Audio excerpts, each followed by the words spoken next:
Happy Thanksgiving to you, my friend.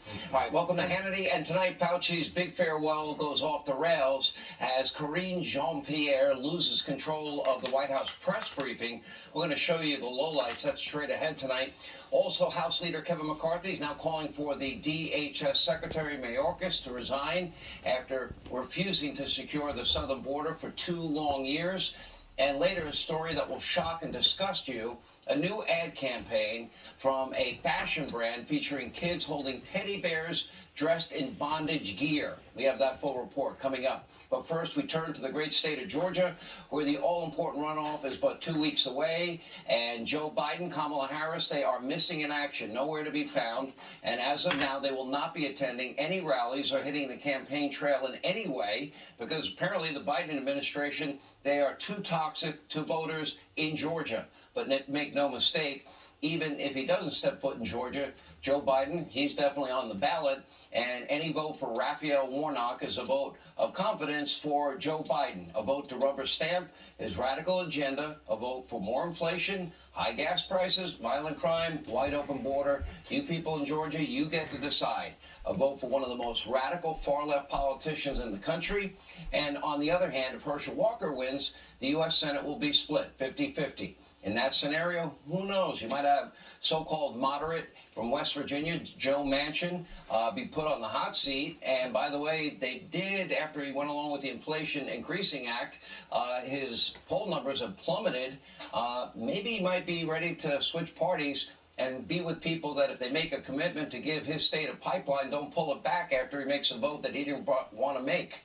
Anyway, Herschel Walker will join us tonight along with Ted Cruz, Lindsey Graham at the site of a huge rally. But we begin tonight in the Washington swamp and sewer, where it was a very big week for Joe Biden. Moments ago, he touched down in Massachusetts, where he will be staying at a $20 million compound in the beautiful island of Nantucket for the Biden family's annual Thanksgiving celebration.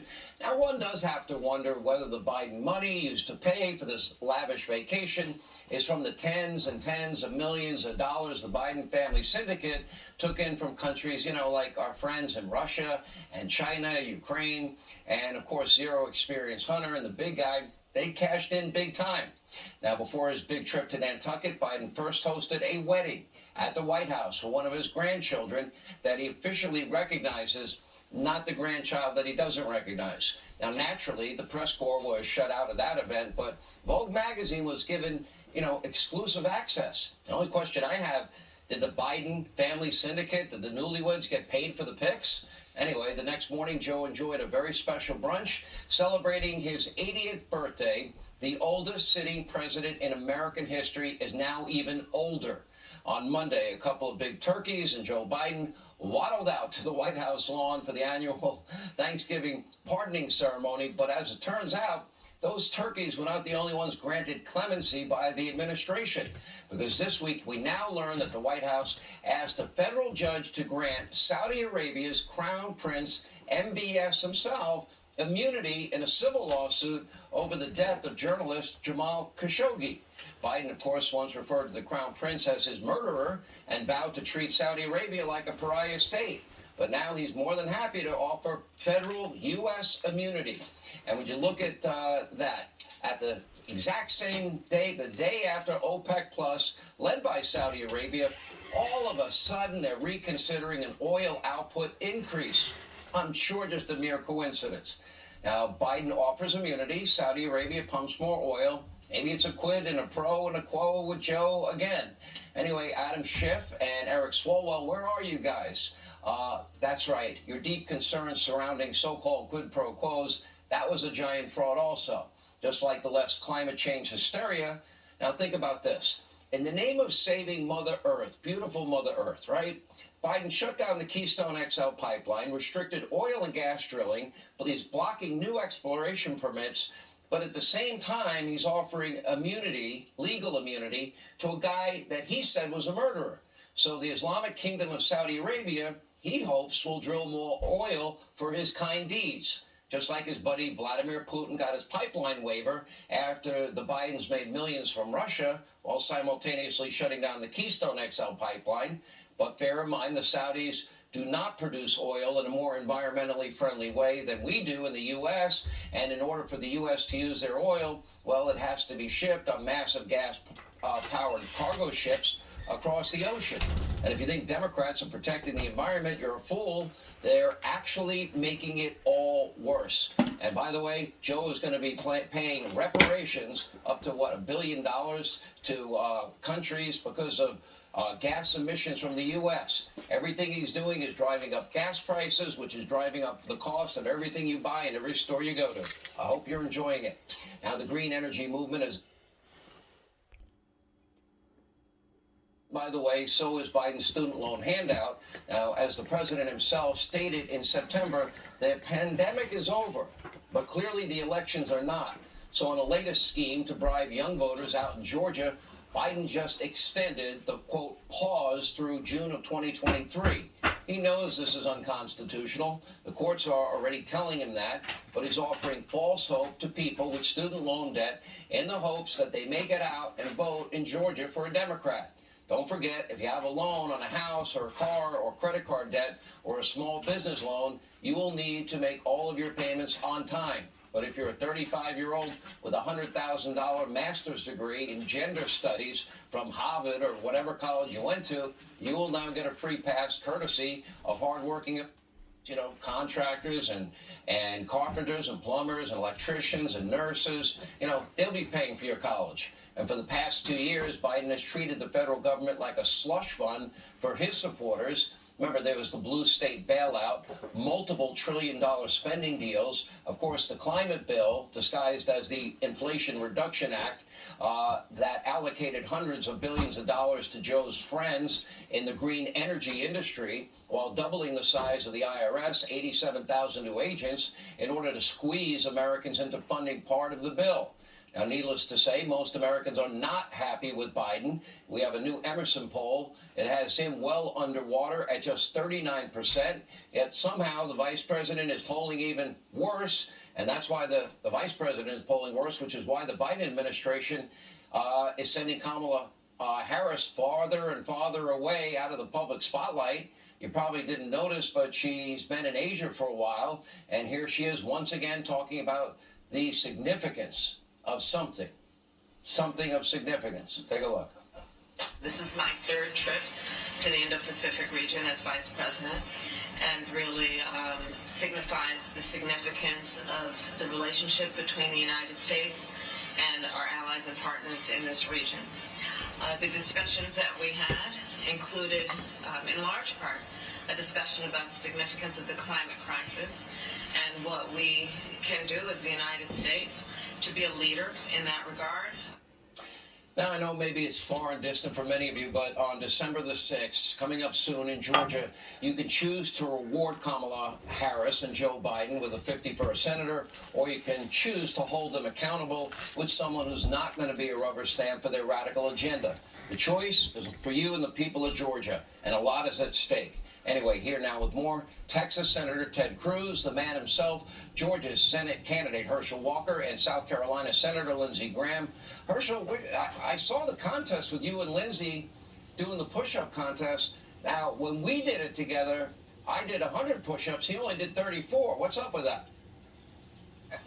Well, that was a start. He was doing it, he raised $34, so right now he's already agreed he's going to do 50. If everyone would give him $50, so I got to tell everyone out there, donate $50 to teamherschel.com, and Lindsey's going to do 50 push-ups for us. Well, first of all, you can say hi to the crowd for me. I know you guys just had a big rally there, and I'm glad Senator Cruz, Senator Graham, to see you guys there. By the way, Senator Cruz, how many push-ups can you do? Look, I'm a debater and a lawyer, so I'll just argue about it while you guys are doing the push-ups. By the way, that's a good answer. So this race is important. Maybe some people don't think it's important. I think it is important. Lindsey Graham, will ask you, we'll start with you. Why does this race matter? I know you and Ted Cruz and many others have pretty much parked out in Georgia to help out Team Herschel. Well, let me tell you what Schumer said about this race. A 50-50 Senate slows everything down, so it makes a big difference to us. So from Schumer's point of view, Herschel's a nightmare for his desire to change America. From my point of view, he's saving America. So if Schumer thinks Herschel's getting in his way, help Herschel. TeamHerschel.com. $17 million has been spent in the last 10 days on TV ads for Warnock, 5 for Herschel. There's 3 million people watching tonight. If 10% of you gave something, if you could, it raises millions of dollars. We're going to win this race because we can't afford to lose. Herschel is going to change the Senate for the better. Schumer knows this. They're trying to throw everything but the kitchen sink. So what can you do to help this fine man? You can go to the website, give money if you can, pray, vote, and give. Ted Cruz, this has been a very hard election to analyze, but I don't think there's any doubt. Under the guise of COVID, voting has changed in this country. And it looks like the left and the Democrats are way more comfortable with mail-in balloting and early voting than conservatives and Republicans are. If I had my system, it would be election day is a national holiday, paper ballots. We'd have signature identification and voter ID. We'd have partisan observers watch the voting, watch the vote counting that night. Exactly. We'd call a winner like Canada does and the French do and Israel. Every and, sane place. Some Great Britain, all these other countries do. That's the system we want. It's not the system we have. So do Republicans and conservatives need to get over the reluctance and resistance to mail-in ballots and early voting that they seem to show? Well, listen, there's no doubt that we need to use every tool we can to turn out votes, every tool that is legal. And right now, we're in a sprint. We'll have plenty of time to engage in retrospectives about Election Day and the weeks and months to come. December 6th is this runoff, and this runoff makes a huge difference in Georgia. I believe Herschel Walker is going to win, but it's 100% a turnout game. It depends who shows up. The left, they're going to bust people out. They're going to try to turn out their radical base. They've got organizers that are very effective. And so this is really a call to the common sense people of Georgia, to people who believe in freedom, to people who believe in supporting the police, to people who believe in supporting the military, to people who oppose the socialist agenda that Raphael Warnock votes for. Chuck Schumer has told you he doesn't want Herschel Walker to win. He doesn't want a 50-50 Senate. Why is that? Because in a 50-50 Senate, the committees are even, which slows him down. If Raphael Warnock wins, Schumer can expedite confirming radical judges to take away your free speech rights, your religious liberty rights, your Second Amendment rights. And so I want to say, Sean, to everyone in Georgia, come out and vote on December 6th. Bring your friends, bring your family. And if you're not in Georgia, go to TeamHerschel.com, TeamHerschel.com, TeamHerschel.com. By the end of it, we're going to say this more than Lindsay says his website, and that's impressive. Because I think he's got his printed on his driver's license. I know that. What's the website today, Lindsay? Well, nobody's going to outdo Lindsay on this part. I mean, this guy is shameless. But you know what?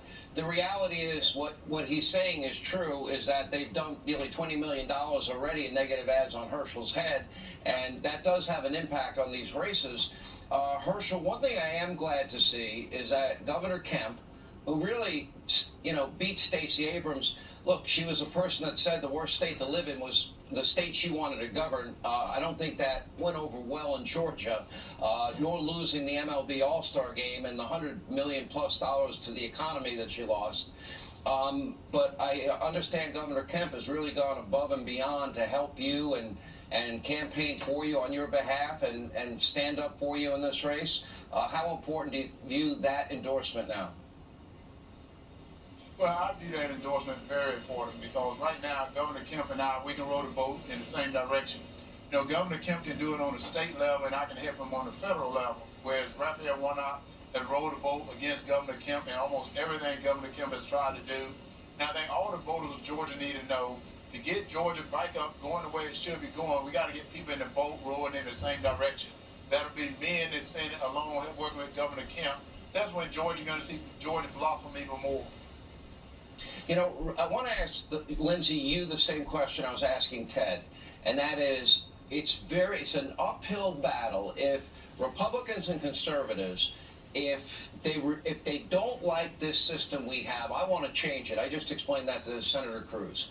But we have the system that we have. I wish I could change it. I wish I could snap my fingers. I can't.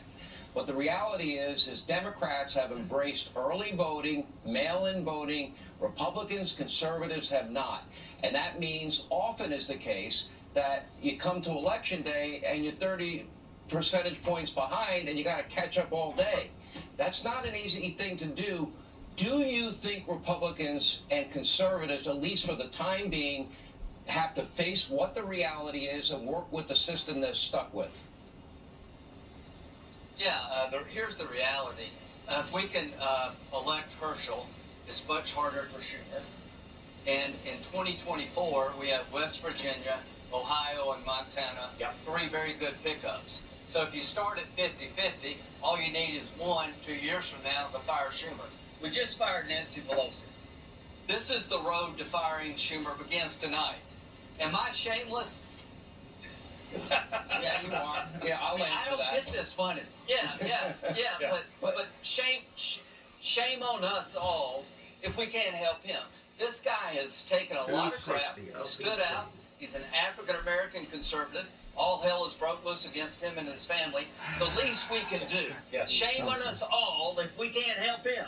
Because he's going to change the Republican Party. He's going to change America. Go to teamherschel.com and unashamedly give to an African-American conservative who deserves your support. Teamherschel.com. Change America.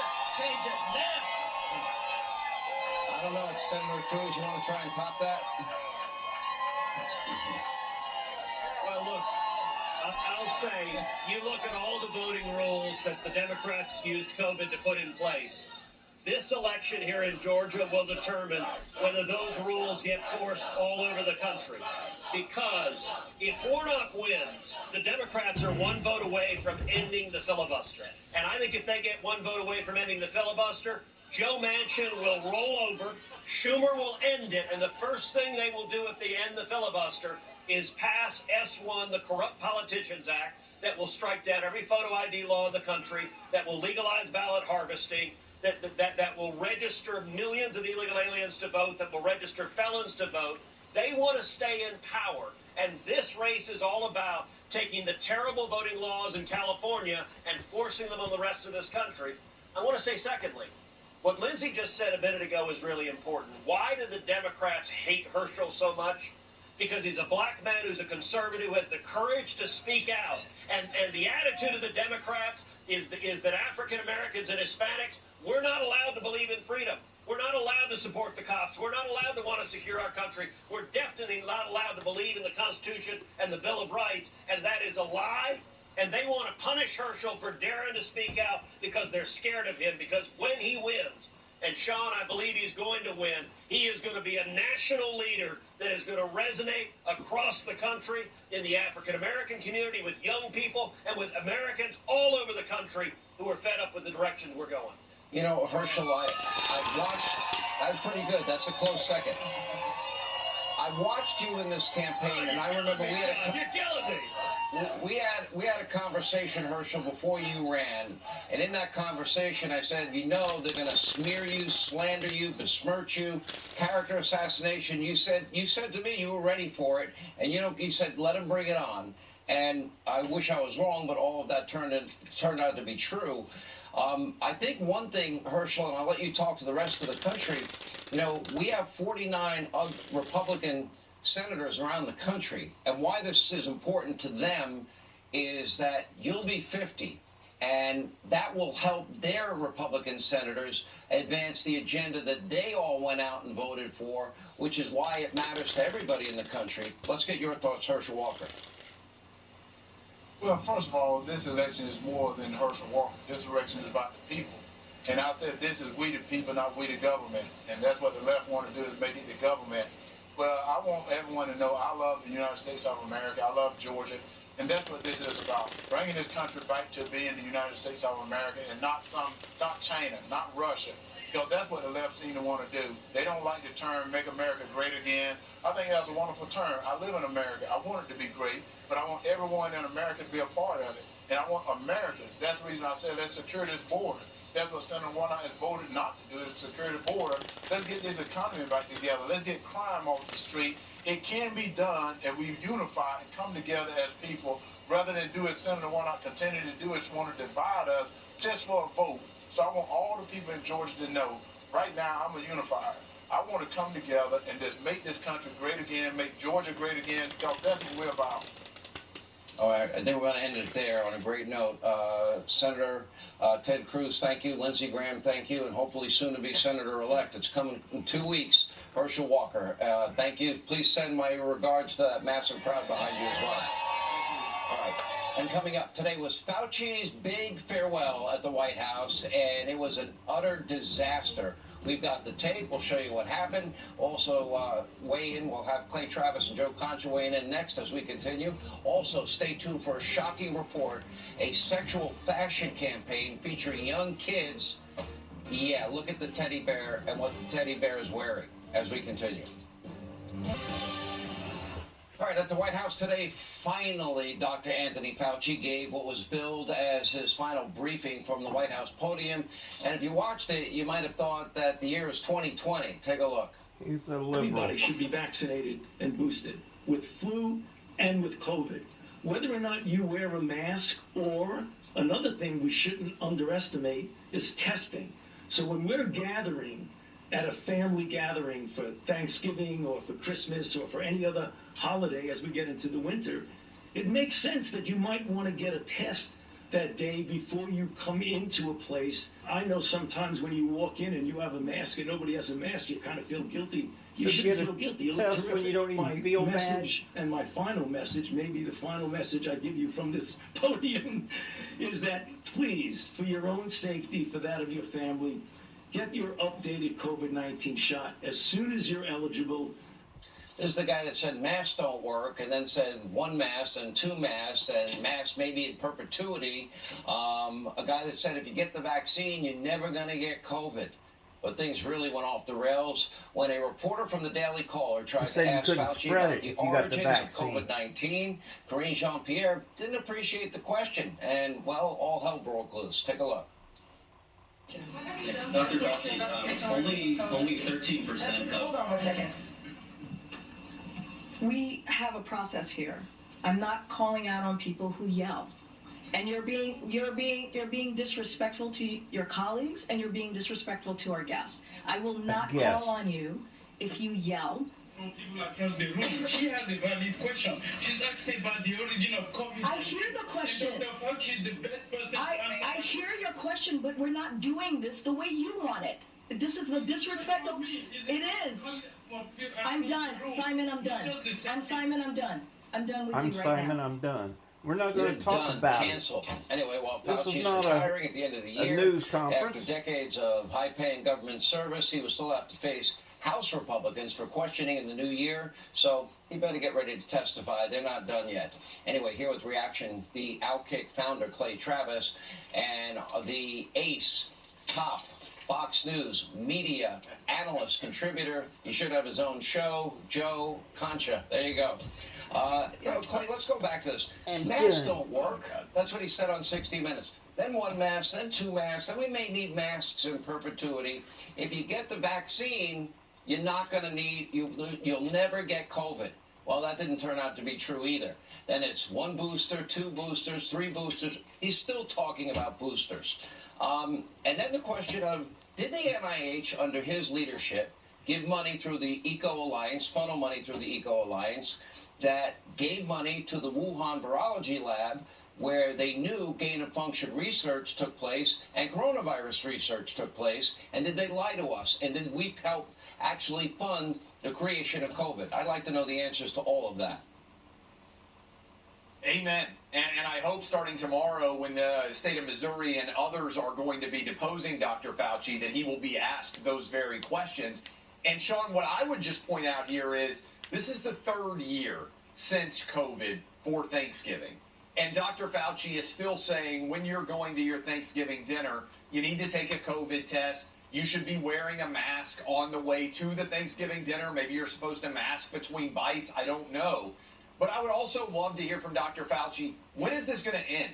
because I'm sure you see it, Sean, when you travel around this country, there are about 20% of American public, maybe 25%, whose brains were broken by COVID, and they're never taking these masks off.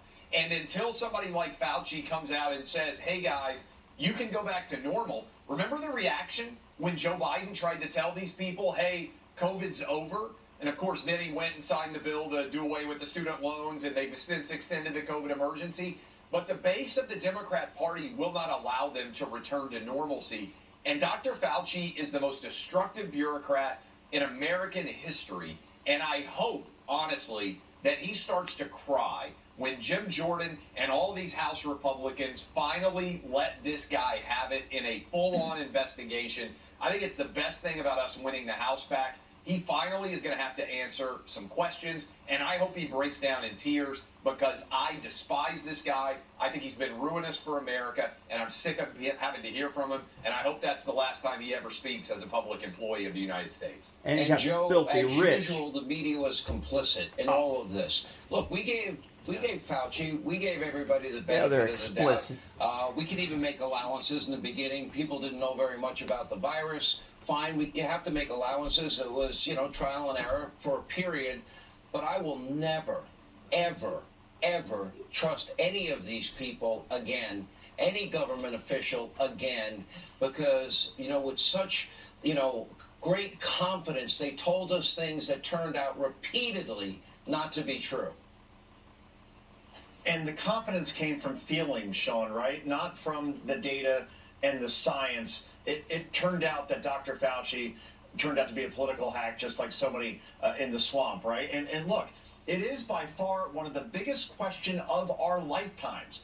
Where did the COVID come from, Dr. Fauci? Did it come from a rogue, diseased bat at a wet market in Wuhan? Or maybe from the Chinese government lab that is literally called the Wuhan Novel Respiratory Coronavirus Lab that studies coronaviruses. I mean, I don't know. I'm just trying to use logic here. Jon Stewart made the same point to Stephen Colbert, and he was met with all this criticism. And here's why the answer to that question is so important. If we don't know how COVID-19 came about, and it killed more than 1 million Americans, millions worldwide, we will not be able to prevent it from happening again. Joe, I don't want to interrupt you, but Joe, we know how it happened. We have a virology lab that is known for coronavirus study and gain of function study. We know it happened there. And the sad part is American tax dollars went to that virology lab. And nobody has even done an investigation or held anybody responsible for our money helping to pay for that very lab. That bothers me. Well, that's about to change. That's about to change. That's why I isn't it, think right? he should face charges. What, Clay? Charges. Go ahead, Clay. I said that's why he should face charges. I want, sorry to interrupt there, but I want him, sorry, Joe. And by the way, we had a couple of beers. Joe and I out in Phoenix had a great time together, talked about how much fun we have on your show, Sean. And that was before I lost $500 to you, though, by the way. So I liked you more then. But look, I think this is why Tennessee not only does Volunteers, Fauci hang on. They had an even worse loss this weekend. University of South Carolina clobbered them. It was embarrassing, Sean. Almost as embarrassing as the fact that Dr. Fauci has not had to actually answer questions in a robust way. Look, Sean, I think he should face criminal charges. For lying in front of Congress, I think they should bring him up on perjury charges. If we had an honest Department of Justice, this guy would have to answer for the lies that he has spread and potentially hurt Americans, American taxpayer dollars and worldwide, because they followed America's lead. We don't have equal justice under the law in this country. We just don't have it. Right now, it's a fact. If you're a Clinton, if you're a Biden, you get one set of laws. If you're a conservative, Republican, if your last name's Trump, Manafort, Stone, Papadopoulos, they're gonna throw the full weight and force of the FBI deep state on you. Joe, go ahead. We cut you off. Sorry. Oh, no problem. I just find it amazing that Anthony Fauci needs to hide behind Karine Jean-Pierre and avoid answering the question we just talked about. And also, to your point, to answer for Dr. Fauci supporting gain of function research at this Wuhan lab. He may have just retired, but he's just about to find out that Dr. Fauci ain't sleeping in and enjoying retirement anytime soon, because when he's brought before the GOP Congress, he's going to have to answer tough questions finally that some in the press tried to ask, but I guarantee you Kevin McCarthy and his crew will absolutely ask. It's going to be very uncomfortable, Sean. All right, straight ahead. Thank you both. The situation at the southern border is rapidly deteriorating. Kevin McCarthy, he's now vowing to take action. He wants to bring all of Congress down here. We'll tell you what he said, along with the White House's outrageous response and an investigative report. Our own Sarah Carter has that exclusive straight ahead. And tonight, more on Biden's border crisis as it continues to spiral out of more control as illegal crossings are now surging past previous records, with Republicans now once again in control of the House. Kevin McCarthy is now vowing, he did it at the border today, to take action, starting with a possible impeachment of the Department of Homeland Security Secretary Mayorkas and congressional hearings at the southern border. That would force Democrats to leave the swamp and see the disaster firsthand. And now, as usual, the White House downplaying the crisis. Mayorkas earlier in the week said, oh, our borders are secure. No, they're not. Take a look. So we have a plan. We've been putting that forward. McCarthy has no plan. The Republican Party has no plan. They do nothing except do political stunts. No, we have a plan. It's called the Stay in Mexico policy, enforcing the laws that we have, finishing building the border wall, and upholding the law of the land rather than aiding and abetting in lawbreaking. That's not a political stunt. Our own Sarah Carter took part in a ride along with a human smuggling sting operation along the border. Watch this. So tell me a little bit, Lieutenant, what we're doing here tonight, what this operation is actually hoping to accomplish. We're working a specialized operation. It's a human smuggling operation with the Texas Game Wardens, with Border Patrol, also with the local law enforcement in this area, which is Valfurias, Texas, working with the Sheriff's Department, the local police departments as well. So they've been seeing an increase in human smuggling, especially in this area here. They're being impacted the most in terms of human smuggling, especially smugglers that are crashing into ranch fences during some of these high-speed chases. And one thing is, this is an area that's north of the checkpoint, Border Patrol checkpoint. So if there's illegal immigrants that have made it to this point or in this area, they already have bypassed the checkpoint. So they're trying to make it further into the interior. And because of that, you start to see a lot more human smugglers that are in this area trying to smuggle illegal immigrants further, not just in the state of Texas, but also out of the state.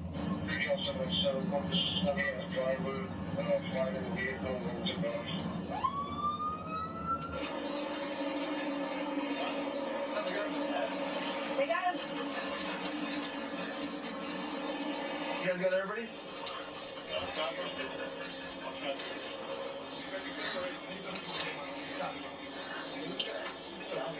¿De dónde era? Where are the other ones from? Okay. All right. So we're having to chase them down in these ranches, you know, running through trees and branches and thorns, and it's not an easy task. But again, it all goes back to, you know, what the state is doing and what the federal government is not doing. You know, we're the ones that are out here doing something, trying to make an impact and go after these organizations, while the federal government is completely ignoring the whole situation around the border. Sarah Carter's with us now, along with former White House Chief of Staff Mark Meadows. Sarah, I mean, it can't be any more clear. We have what? We will end the 2 years of Biden with 4.5 million illegal immigrants that they aid and abet in human trafficking across the border. They process them, give them a free phone and transportation to one of the 48 states in the continental U.S.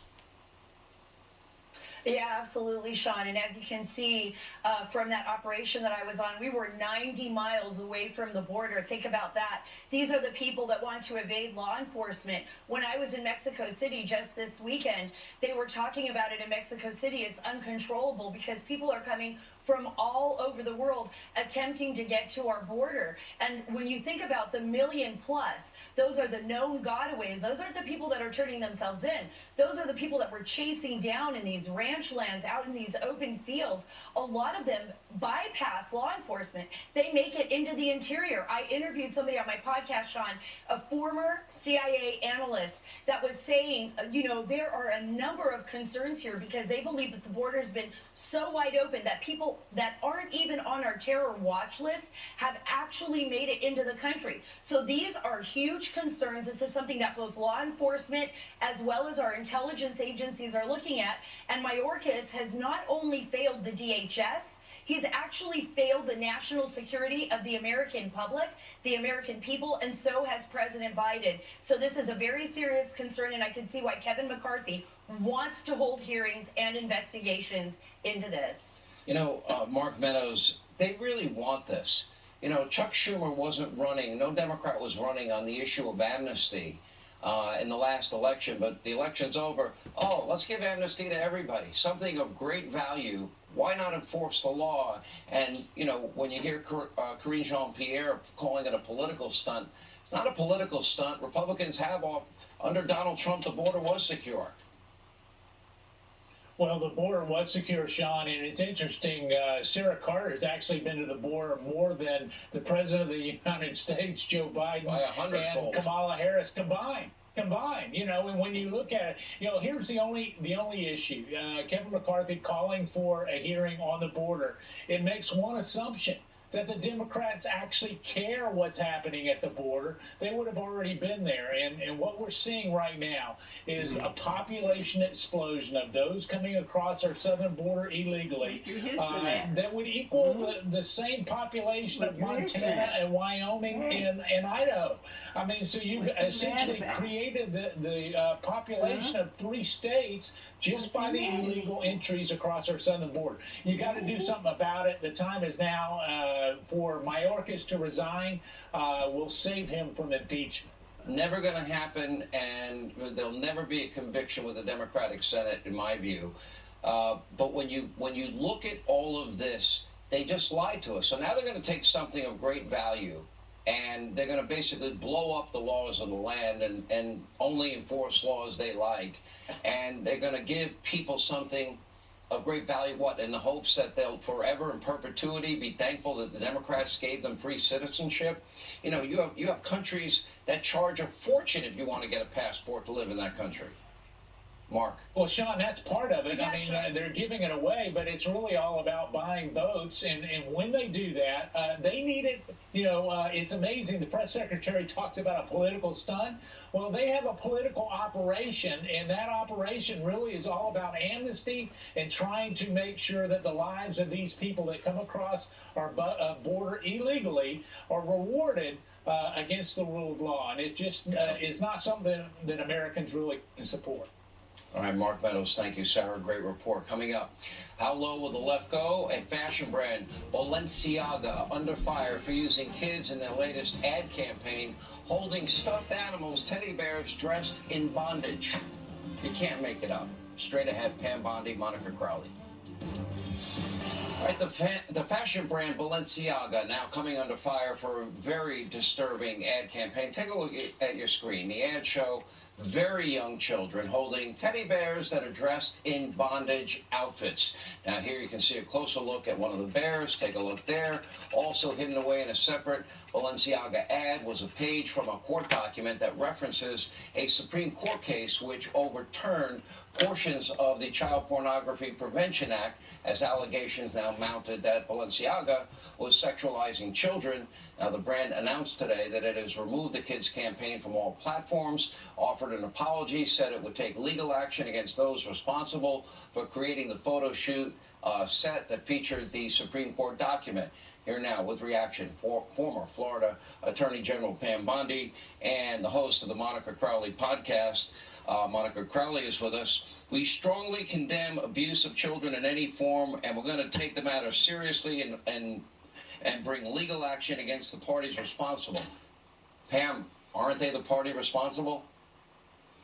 Yeah, Balenciaga is responsible. And Sean, in a photo shoot like that with child models, you have to have a parent, you What have about to have a Twitter and guardian, you Instagram? have to have an agent present, and it's not just the photographer. This had to go through multiple levels of executives before the ad got aired. And why it's so dangerous, you know, people can say they did it for shock value. No, it's sickening. And why it's dangerous, any sex crimes prosecutor will tell you that these videos, the pornography videos, often start out with scenes almost identical to this, with children simply holding things, and then the depravity progresses into pornography. And as you said, they laid out the opinion, the legal opinion, telling you what you can and cannot get away with, which is astonishing to me. And in the criminal world, that's very dangerous. Sex sells, child sex sells more. It was one of the top leading criminal age industries in our world, and in 2020 it was an $8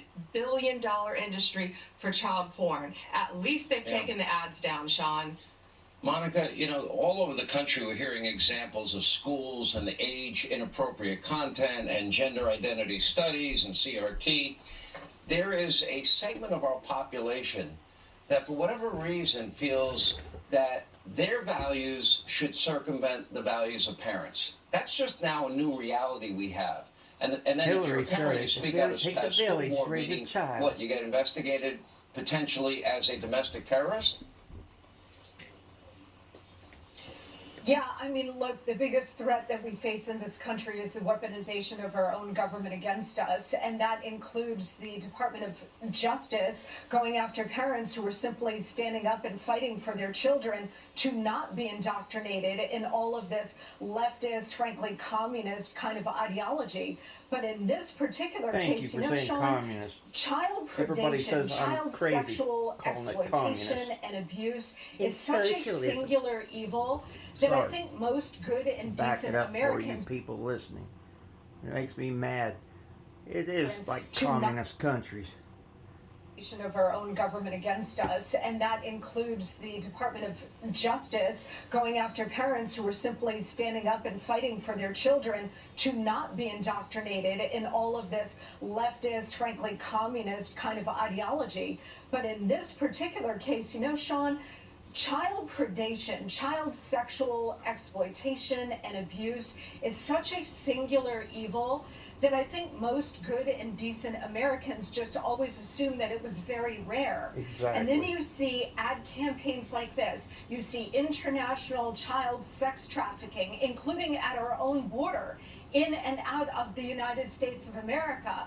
And you see the Jeffrey Epstein case. And it slowly starts to dawn on good and decent people that perhaps this kind of sick evil is actually a lot more widespread than we believe. By So these not only are our billionaires and children people. being exploited and sexualized in the most evil and dark kinds of ways, but they're also being Hollywood indoctrinated in this radical left kind of politician. ideology.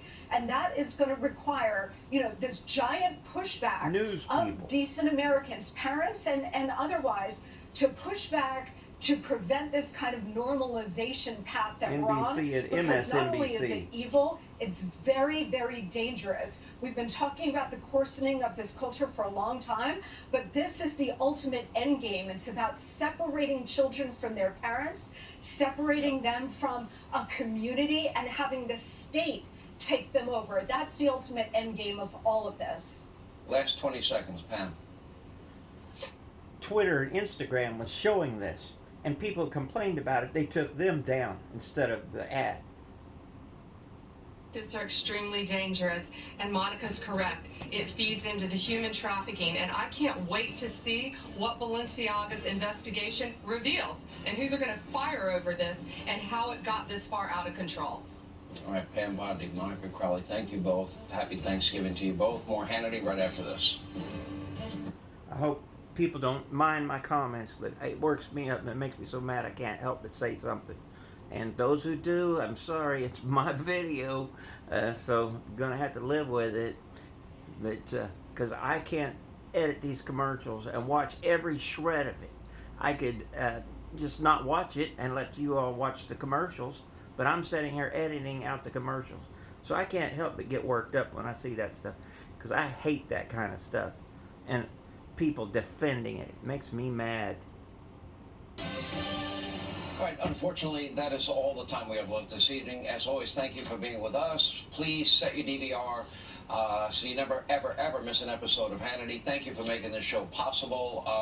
Unless news breaks, this is my final show before Thanksgiving. We have so much to be grateful and thankful for, not the least of which of you giving us this camera every night. We can't thank you enough. And now I'll be cooking fried turkey for my kids and family. Let not your heart be troubled. Laura, how do you cook your turkey? Okay. Yeah, Do we really need to go to this place again? Okay. Yeah. You sent me a turkey fryer last year. Okay. Did you use it? Yes. You don't even remember. You and I have been friends for so long. You don't even remember the gifts you sent me. I send everyone gifts. That's kind of that's kind of the usual pattern of mine. But it's you're not so special. Turkey fryer. You can use it indoors. It's safe, and it is the juiciest, best, most delicious turkey ever. Okay, first of all, you said you were going to send me a photo of you actually frying your turkey last year. Let me just say to the audience out there, that photo never came. Okay? That was never sent. I have in the past tweeted out me frying a turkey. I will send you a picture this year. This is all a charade. This is a charade. This never happened. You were so full of it. I gave it to you for free like you were a liberal wanting a handout. Well, what can I say? Well, Hannity, they tell me I have to go because we're running out of time, but I am thankful for your friendship. Happy Thanksgiving. Same here. I'm thankful for Hannity and this incredible handoff. All right, Hannity, happy Thanksgiving. All right, I'm Laura Ingraham. This is the Ingraham Angle. Thanks for being with us tonight. Grateful, not hateful. That's the focus of tonight's angle. All right, once again, the usual suspects on the left are seething and they're brooding about the inherent awfulness of another American tradition. Writing in Psychology Today, Christopher Ferguson notes that it's the season for Thanksgiving, and we can look forward to some members of the glitterati giving thanks by dumping on the holiday itself. We're told that the holiday celebrates genocide, and news articles repeat the myth that the first Thanksgiving celebrated a massacre of Native Americans. Of course, that's all absurd. The only thing that makes the left in America truly happy, this time of year especially, is grousing about how we're all living, on stolen land.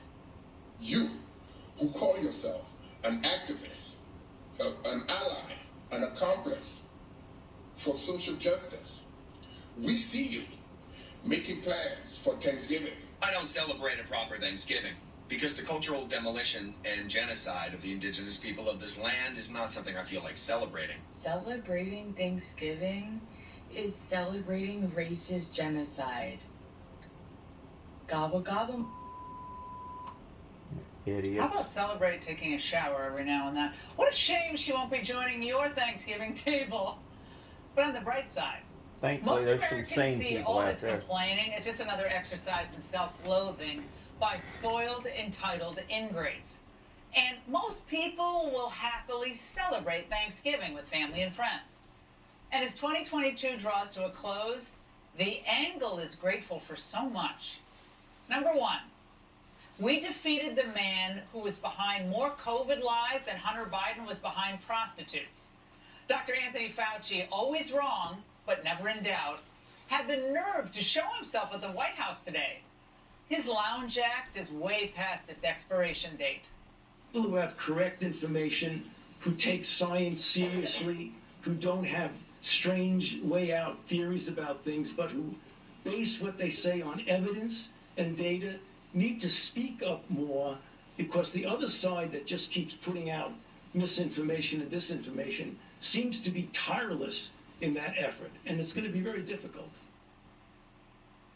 More on that in a bit with his chief nemesis at the White House and one of his targets. But number two, we're grateful for all those parents who work tirelessly to fight exposing the school boards for being radical cesspools of sexual deviancy and racial hatred. Bathroom is still not safe for girls. Porn books are still on the shelf of our school libraries, and parental rights are still being ignored. Cultural Marxists are hard at work to brainwash our children. Focus on raising our rock-bottom test scores and do away with exposing minors to sexually explicit material. Where is the math? Where is the reading? Where is the history? Where are the strong values? Now, more responsible adults are running for school board positions and refusing to stay silent. That's really great news. And politicians now know that parent power, it's a real thing.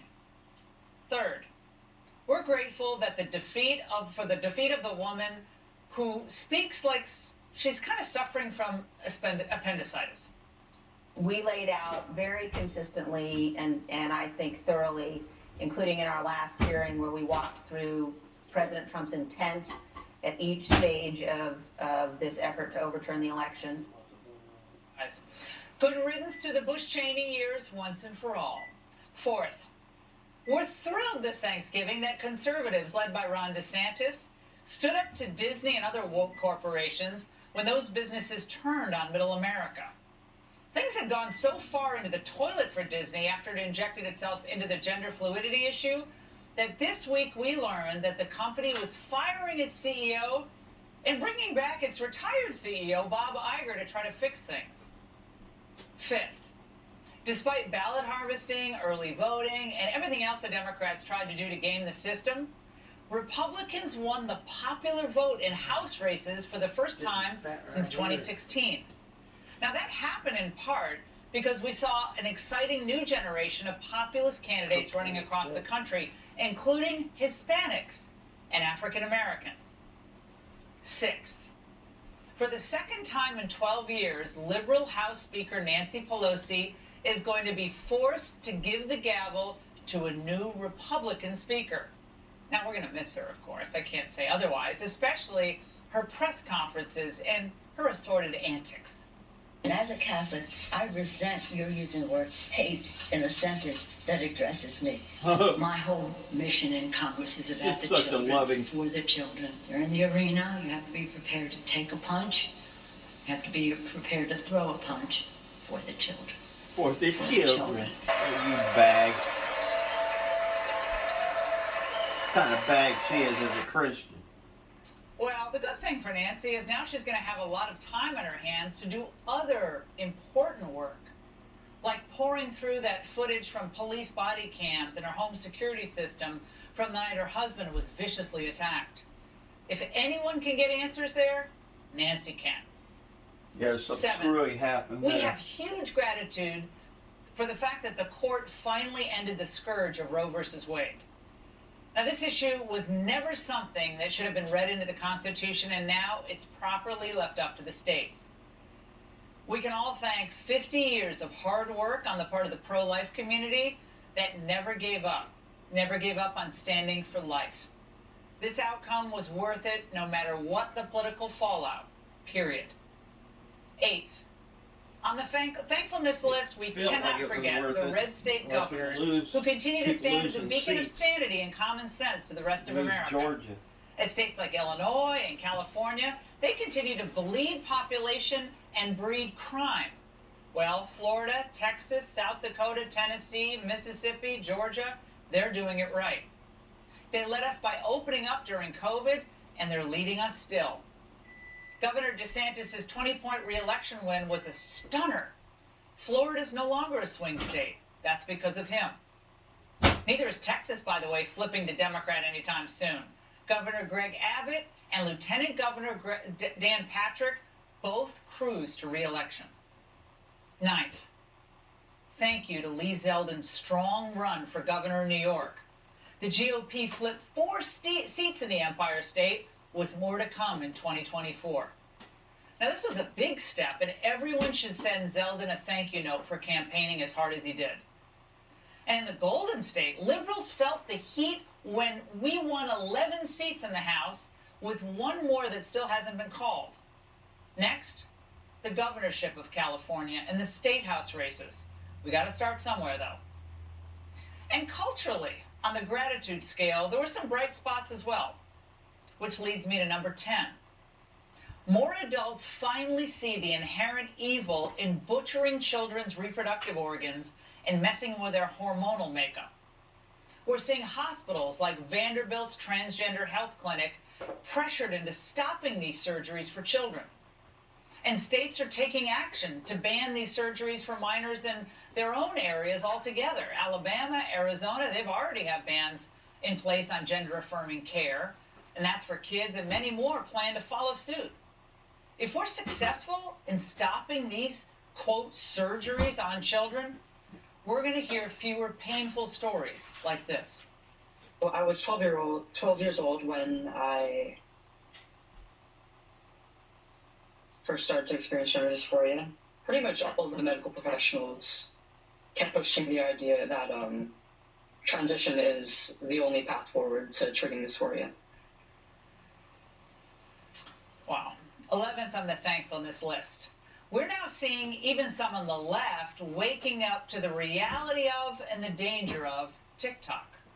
Donald Trump was right. I mean, TikTok is an enormous threat. If you're a parent and you got a kid on TikTok, I would be very, very concerned. All of that data that your child is inputting and receiving is being stored somewhere right about a lot of in stuff. Beijing. By the way, Mike Pompeo said this in 2020 on the Ingraham angle. And we're even seeing cultural victories at the box office. We're thankful for Top Gun, where Maverick was the highest grossing film of the year, the 5th highest grossing movie of all time, bringing in $1.44 billion at the box office worldwide. Now, this movie was at its core kind of a tribute to the Reagan era, when we had no hesitation, remember, about calling out communism and standing for the USA. Captain Pete Maverick Mitchell. Let me be perfectly blunt. You are not my first choice. You are here at the request of Admiral Kazansky, a.k.a. Iceman. He seems to think that you have something left to offer the Navy. What that is, I can't imagine. With all due respect, sir, I'm not a teacher. Just want to manage expectations. And finally, on a personal note, I have an enormous amount to be grateful for. First, my children, 2 teenagers, and 1 on the cusp. Well, they make life worth living day in and day out. And of course, my real friends, who love and support us, all of us, as a family unconditionally. And come on, my Ingraham Angle crew, all of them. I love each and every one of them. It takes a lot to put on this show every night, and I'm just the one that you see on camera. But we all together make it work. I'm so grateful for all of them. And finally, I'm grateful for all of you, the viewers, who've been with us from the very beginning and who stay with us night after night as we try to inform and entertain all at the same time. Thank you. And that's the angle. Joining me now is Florida Congressman Byron Donalds, Charlie Hurt, Washington Times opinion editor and Fox News contributor, and Charlie Kirk, founder and president of Turning Point USA. Charlie Hurt, let's start with you. What should the American public be most thankful for this season, given all of the challenges we're seeing before us? Well, first of all, I have to say, Laura, that was a beautiful tribute. And, anybody who doesn't wake up every day and count their blessings the way you just did is missing out on a really wonderful way to go through life. But speaking about politics, I have to say the thing that I am most grateful for, and I think that Americans should be most grateful for, is we're starting to see in the last couple of years a shattering of this Democratic strategy of what they call identity politics, which is really basically old-time segregationists who use racial differences to pit people against one another, and in order to make political gains. And Democrats have been doing it for a long time. And what we saw with Lee Zeldin in New York, and what we saw with Ron DeSantis in Florida, and we saw with Donald Trump along the border, that racist tactic that Democrats deploy very effectively is getting shattered. And I think that is a magnificent thing for this country. On so many levels, We're all Americans. Not the least of which is that it's just absolutely a disgusting tactic to This begin stupid with. idea of setting blacks against And white and Congressman white Donalds, the against blacks. presumptive next Speaker of the House, Kevin McCarthy, he went to the border today, which I thought was an incredibly brilliant idea, to deliver an All ultimatum. American lives matter. Secretary Mayorkas testified under oath that yes, the border is secure. I'm here to tell you it is not. If Secretary Mayorkas does not resign, House Republicans will investigate every order, every action, and every failure will determine whether we can begin impeachment inquiry. Congressman Donalds, an impeachment of Mayorkas, will the result be a border that is enforced, or is it more political gamesmanship? Well, to be blunt with you, I think that if you move that way with Mayorkas, it sends a straight signal to the Biden administration. Now, they're going to try to talk tough and say that there's nothing to see here, but this is the right move. We cannot waste time anymore when you have 200,000+ people coming across our border every single month, thousands per day. The country can't take it. We got to get down to business and be serious. The next big piece of this is, when it comes to spending bills in D.C., we have to make this a staple of anything that gets approved from House Republicans. If we're not going to stand strong about funding with respect to Homeland Security and making sure that the Biden administration actually secures the border, just going after Mayorkas alone is not enough. But it's a great first step from Kevin McCarthy. Well, These people don't love our country. They don't care about our country. You get rid of Mayorkas, take advantage of it. He's just replaced with someone essentially just like him. It's not like they're going to turn and put Stephen Miller in charge of the border. I mean, that's not going to happen, right? So at the point, that would be fun, though, wouldn't it? So what happens next in the Biden administration if the Republicans go down this road? Yeah, look, I think Congress needs to fence in the funding. I think they need to isolate which fights they want to do most. And this new Congress needs to understand that the invasion happening on our southern border is affecting not just our sovereignty, but our children when it comes to fentanyl, wages when it comes to millions of people coming across the southern border. And when it comes to exactly how to hold this accountable, I love the strategy of first and foremost going after the cabinet officials. This is finally trying to hold that fourth branch of government accountable, using the check and balance, using the oversight abilities, because usually these cabinet officials, they kind of get a free pass. You know, but when you actually name of the people that have allowed this to occur, this, I think, is a great use of time. And don't just do Mayorkas. Also, Merrick Garland for his weaponization of the Department of Justice, the Department of Education, and their collusion with the National Education Association and the National School Board Association to then call moms and dads domestic terrorists. We can't forget about any of these things. But I think that this incoming Congress has a mandate brought to you by parents that gave them a 5 million person popular vote victory. Despite what the media tells you, it was an overwhelming popular vote victory to hold this fourth branch of government accountable. And Charlie heard this news is just breaking moments ago. Axios is reporting that the Colorado shooting suspect is non-binary. You kind of were getting that from some of the early reporting on his background. But Charlie, the left-wing activists have been spinning this as a murder that was spurred by parents and their concern about gender fluidity and transgenderism pushed in schools. So it's not a boy or a girl? And in fact, we find out it is a non-binary individual who carried out, allegedly, these heinous murders of innocent men in this club. Well, I'm proud to say I don't know what non-binary means. Exactly. But I do think it's this is right in line with everything the Democrats do in terms of turning voters against one another based on race. It's no different. There's no tragedy that occurs anywhere in this country that Democrats don't seize upon and try to weaponize and turn into some sort of political advantage for themselves. And it is really, really disgusting. And I think that if Republicans take control and focus on the issues that matter to people, like the border, like schools, like like crime. Focus on these serious issues. They're going to have. They're going to find voters very grateful to them for doing that.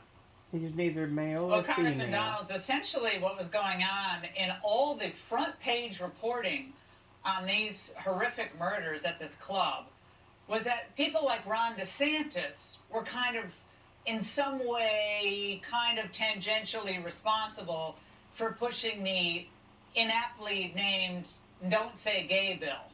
That was really kind of the hate that was fueling these types of attacks and targeting of gay men, especially at this club. And then we find out that the facts are absolutely opposite of what they were saying, but they spewed the bias before we actually learned the facts here, Congressman.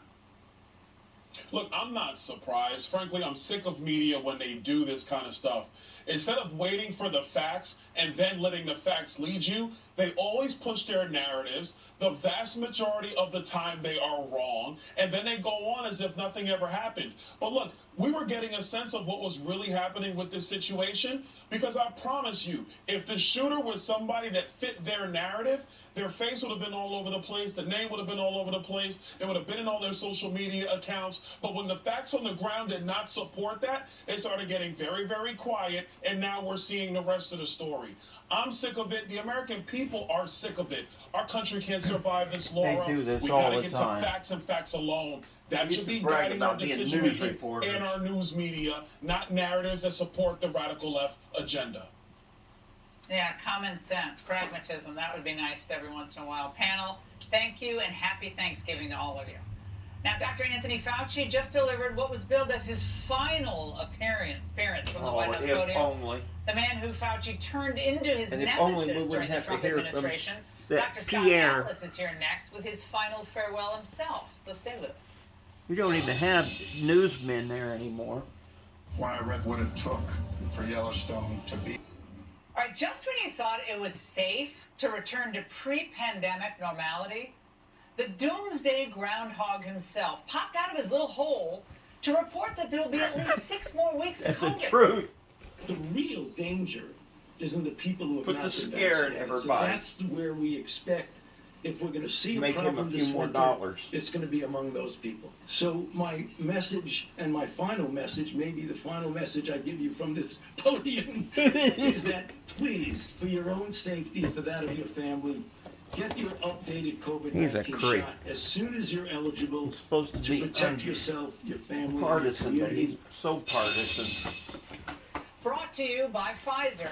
Joining me now is the one man who stood up to Fauci, Dr. Scott Atlas, former White House COVID advisor, senior fellow at the Hoover Institution. Dr. Atlas, wasn't this a fitting farewell for Dr. Fauci? Although he said it might be the last time he stands at the podium. Don't we know now that those people who are getting COVID tend to be people who have been vaccinated and triple and sometimes quadruple boosted? At least everyone I know who's getting COVID has had 3, 4, and sometimes 5 shots. Yes, Laura, it is very fitting to hear this Keep kind getting of your constant boosters. mantra of Get your almost 15th nonsensical utterings by Dr. Fauci.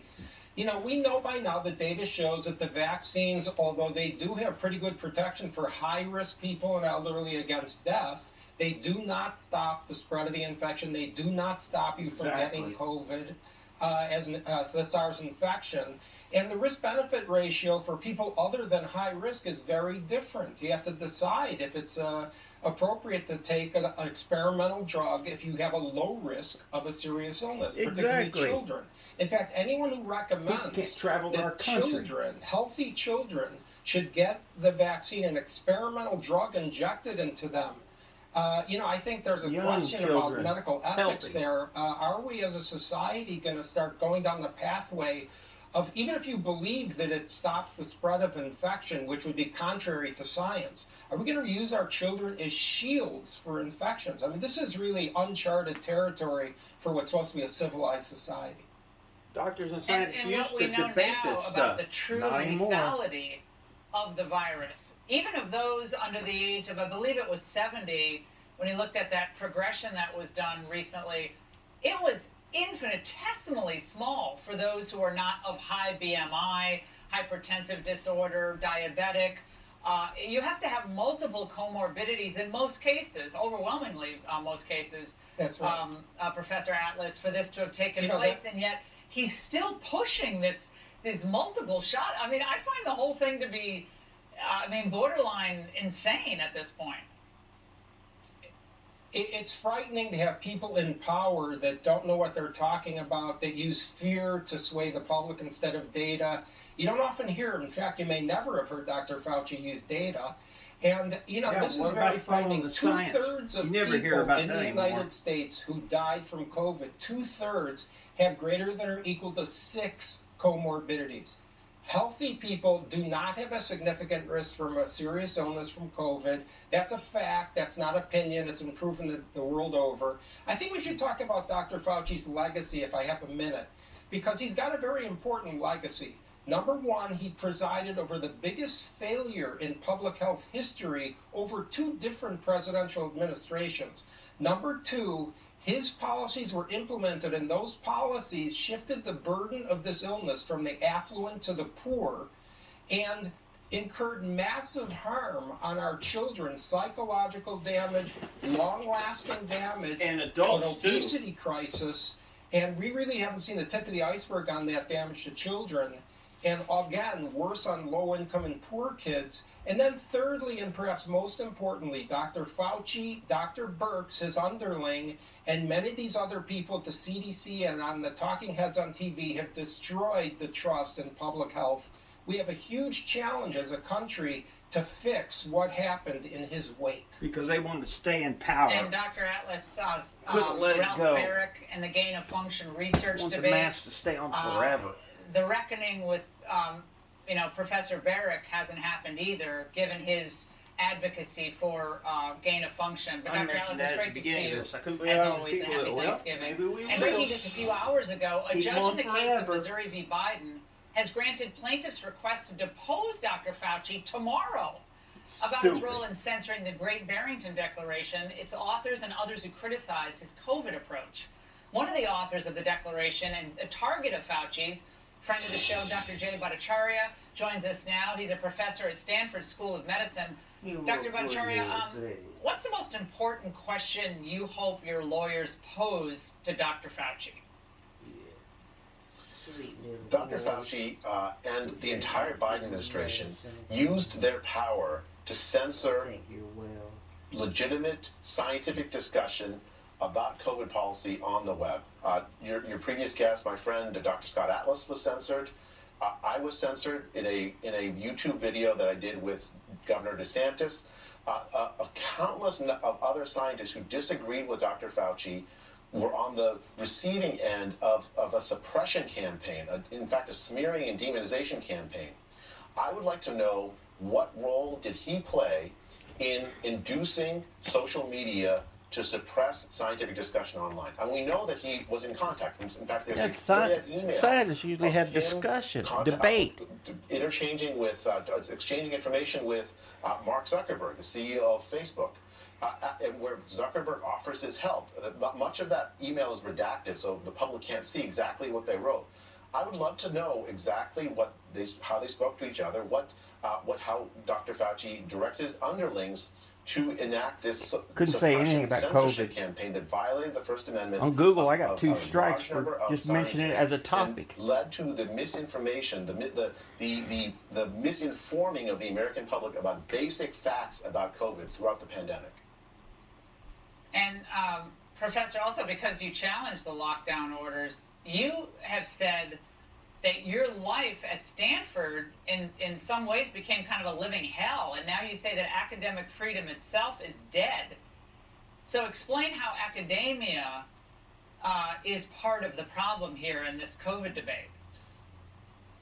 Well, like where I work and teach for the last 20-some years, at Stanford University, we get hundreds of millions of dollars of money from the NIH.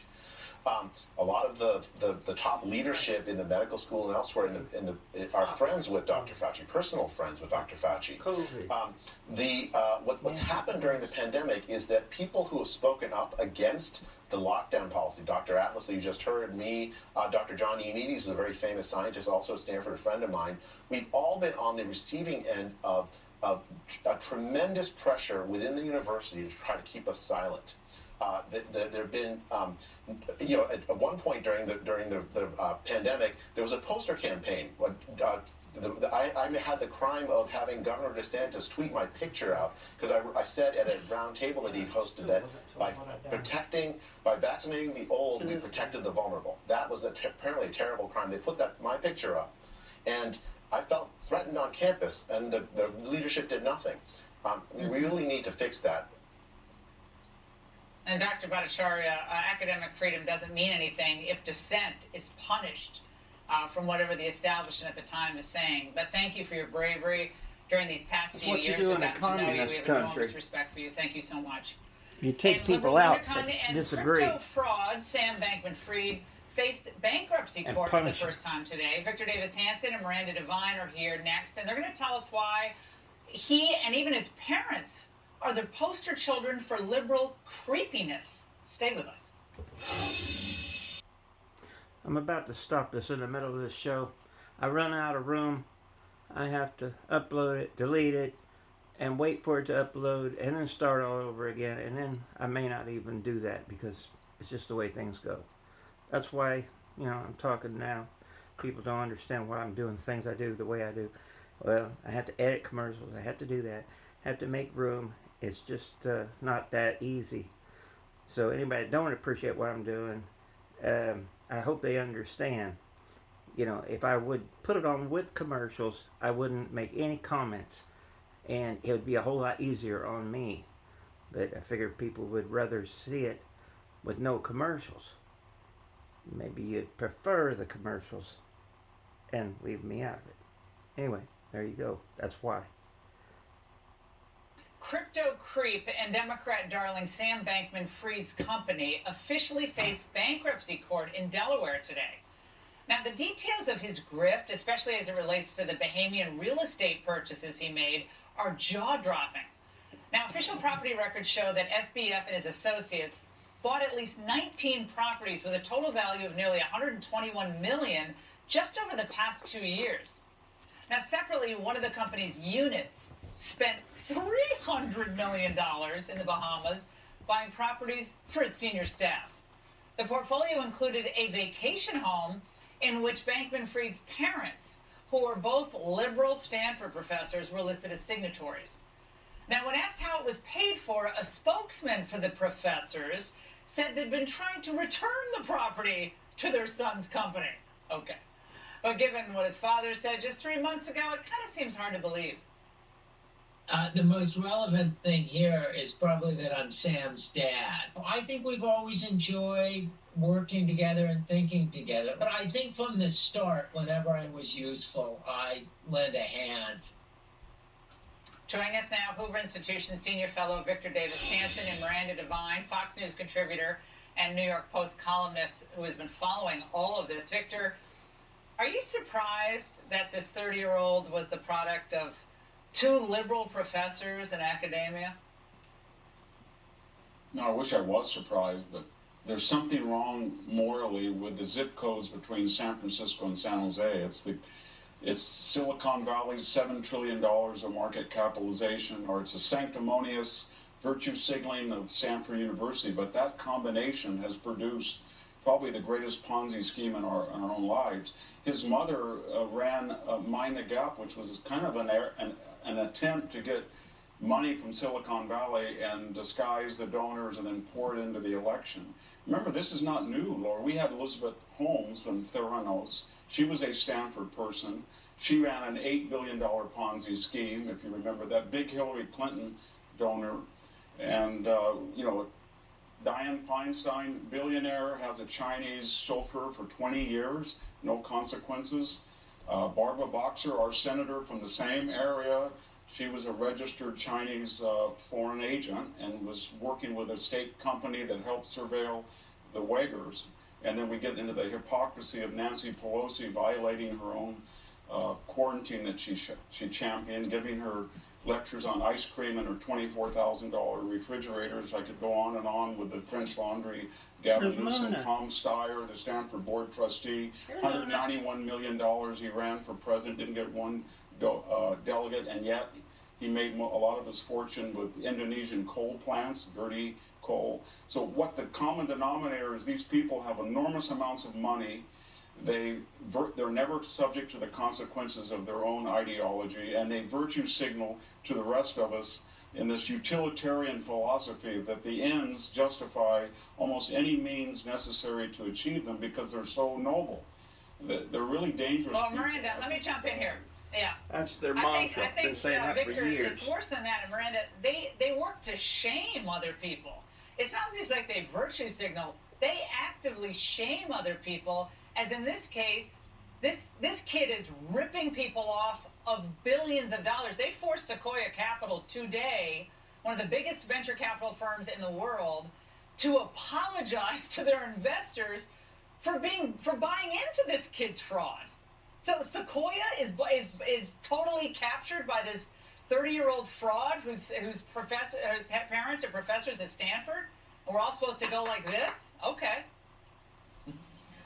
Well, Sequoia should apologise. I mean, we heard today that $3 billion has gone missing from this company, and Sequoia, it was obvious to everybody that this shambolic, bizarre, creepy kid was not someone that you would trust with billions of dollars. And so I would never invest any money with Sequoia because obviously they have no taste. And look, what Victor was just saying about SBF's parents and their utilitarian philosophy, their son has absorbed that. Utterly cynical. He's given interviews in the last few days talking about this supposed philosophy, really a cult that he belonged to called effective altruism, which is all about doing good but doing lefty good, which is not really doing good at all. It's another word for socialism.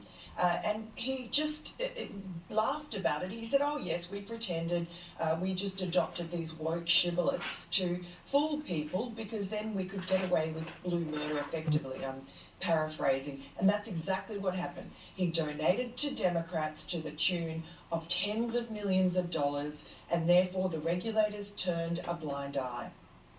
Yeah, it helped him get elected. Congressman Ro Khanna, he was a huge beneficiary of the money coming from Bankman-Fried. And the Democrats look like they're just running for the exits or not even want to address this at all. I give like 2% to Republicans. They say, oh, we gave to both. No. All right, Miranda and Victor, we got a roll, they're telling me. So thank you very much. Happy Thanksgiving to both of you. And with no suspect in the University of Idaho murders, the finger pointing has begun. What one anonymous source is saying about the local police and why our next guest says that's unwarranted. Should have called the FBI Mark Furman in right is here away. to tell us in moments. I need to cut this off. A number of unanswered questions are lingering in the case of 4 murdered University of Idaho students 9 days ago. And tonight, we're seeing frustration boil over.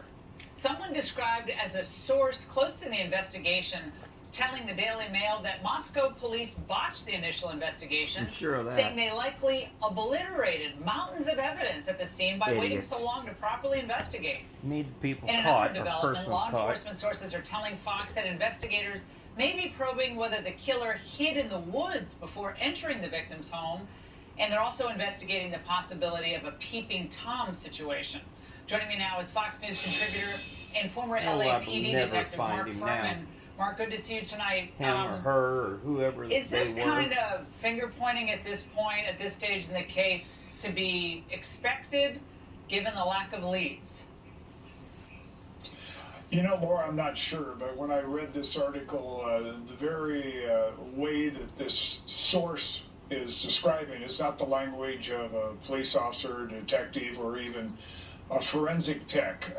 And the very idea that that this homicide investigation has been done improperly, that would mean you have access to the inside of that residence. And, you know, homicide investigation is not a timed event, and I certainly appreciate that they've taken this amount of time to process that scene because they could. It was inside, it was closed from the elements, and they could control the heat. So this was very good, not very bad. Now, I want to play an exchange from what was a press conference this past Sunday. Watch. Do you still believe this attack was done by one perpetrator? And if so, how does one individual kill 4 people at night and not wake up the other 2 roommates? Our investigation will continue to look at all avenues tell of nothing. that investigation. I cannot disclose any of that information. I don't even know that information at this point in time. Mark, your reaction to that? Well, I think the chief he's a little uncomfortable that he's doing the press conference. He doesn't want to give away any information that detectives or the FBI or the Idaho State Police are working on. So he's trying to kind of walk the line on that. And of course they're not going to release, yes, we think it's absolutely one suspect, or you know, it had to be multiple people. They're not going to release that. They have to save some information in case they do get a suspect so they can actually interrogate that person effectively. That should be absolutely the first thing that everybody should understand. They're going to give enough to help catch the suspect or suspect, but they're actually going to keep back and hold close to the vest information that only the killer would know. Now, Mark, speaking as a mom for a moment, if my son or daughter were at this university and I'd heard, well, we don't have the suspect, we don't seem to have, it doesn't seem like there are many big leads, but it's safe on campus, I just wouldn't feel that way. Maybe that's irrational, but that's the way I would feel. Your reaction to that? Yeah, I would agree, but I think in the mindset of what we've been going through for probably the last 10 or 20 years is terrorism and active shooters on campus, and that's where a lot of security is geared. Now, when the detectives and the officers got to the scene, they realized that this crime scene and these victims were killed. All right, Mark, thank you. We appreciate your input. Stay with us. Where that came from. Liberals usually on campus. One of my favorite supplements is quinol turmeric.